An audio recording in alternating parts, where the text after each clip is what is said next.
You ask Tiger to solve. This deals with linear equations with one unknown. The final result is x equals 5. Let's solve it step by step.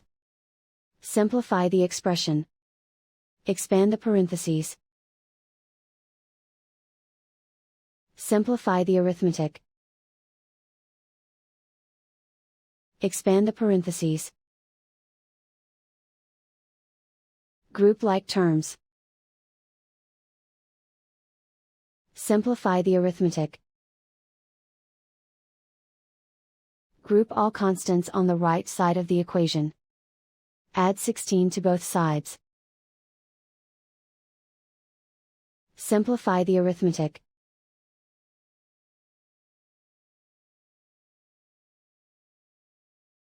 Isolate the x.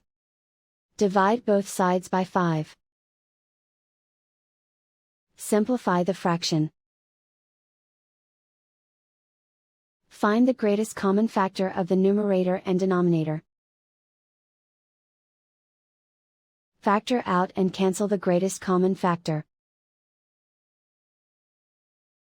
And so the final result is x equals 5.